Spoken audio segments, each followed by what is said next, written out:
Tonight, I ask all Americans to commit themselves to the American values for which Charlie Kirk lived and died, the values of free speech, citizenship, the rule of law, and the patriotic devotion and love of God. कौन थे Charlie Kirk? Net worth कितनी और कौन कौन परिवार में? Trump से कैसा रिश्ता? अमेरिका में एक दिल दहला देने वाली घटना ने पूरे देश को झकझोर कर रख दिया जब राष्ट्रपति डोनाल्ड ट्रंप के करीबी टर्निंग पॉइंट यूएसए के को-फाउंडर और कंजर्वेटिव आइकन चार्ली किर्क की गोली मारकर बेरहमी से हत्या कर दी गई।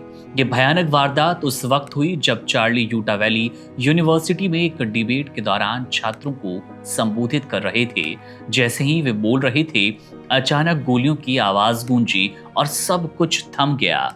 चार्ली को तुरंत अस्पताल ले जाया गया, लेकिन तमाम कोशिशों के बावजूद वे जिंदगी की जंग हार गए। चार्ली किर्क, जिनकी उम्र सिर्फ 31 साल थी, एक ऐसे युवा नेता थे जो अमेरिका में कंजर्वेटिव वैल्यूज को नई पीढ़ी तक पहुंचाने का काम कर रहे थे।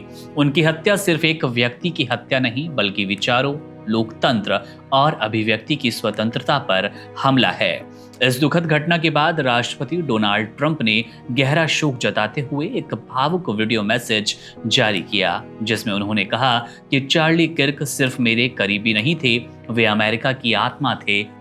उन्होंने जो जिया उसके लिए उन्होंने अपनी जान दे दी। हम सब अमेरिकियों को अब एकजुट होना है, क्योंकि कट्टरपंथी वामपंथियों ने राजनीतिक हिंसा की जिस आग को भड़काया है, वो अब निर्दोष लोगों की जान ले रही है।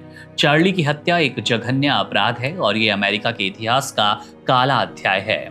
ट्रंप का ये संदेश न केवल उनके दुख को दर्शाता है, बल्कि ये भी दर्शाता है कि चार्ली कितने प्रभावशाली और प्रेरणादायक व्यक्तित्व के थे। चार्ली किर्क, जिनकी निजी जिंदगी उतनी ही प्रेरक थी, उनका जन्म एक साधारण परिवार में हुआ। उनकी मां एक मेंटल हेल्थ काउंसलर है, जबकि उनके पिता रॉबर्ट डब्ल्यू थे। किर्क एक आर्किटेक्ट थे जिनका अब निधन हो चुका है। चार्ली ने अपनी मेहनत और लगन से खुद को एक सफल नेता के रूप में स्थापित किया। उन्होंने 8 मई 2021 को एरिका फ्रेंडजवे से शादी की, जो कि मिस एरिजोना यूएसए 2012 रह चुकी हैं और एक पूर्व बास्केटबॉल प्लेयर हैं। एरिका ने पॉलिटिकल साइंस में ग्रेजुएशन, फिर लिबर्टी यूनिवर्सिटी से मास्टर्स और बाद में क्रिश्चियन लीडरशिप में डॉक्टरेट की उपाधि ली। चार्ली और एरिका के 2 बच्चे हैं, एक बेटी जिसका जन्म 23 अगस्त 2022 को हुआ और एक बेटा जिसका जन्म मई 2025 में हुआ। हालांकि चार्ली अपने बच्चों को हमेशा मीडिया से दूर रखते थे और उनके नाम कभी सार्वजनिक नहीं किए गए। एक पिता, पति और बेटे के रूप में वे बेहद संवेदनशील, बेहद पारिवारिक व्यक्ति थे। जहां एक और वे देश की राजनीति में अहम भूमिका निभा रहे थे, वहीं दूसरी ओर वे अपने परिवार के साथ हर खुशी बांटते थे। उनके पास लगभग $12 मिलियन की संपत्ति थी, जिसमें 3 लग्जरी प्रॉपर्टी शामिल थी। फिनिक्स में $47.5 लाख की आलीशान प्रॉपर्टी, फ्लोरिडा के गल्फ कोस्ट पर एक शानदार सी फेसिंग कॉन्डो और एक luxury apartment.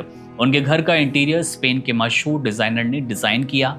Podcast, radio show, speech और टर्निंग पॉइंट यूएसए के जरिए उनकी इनकम लगातार बढ़ रही थी।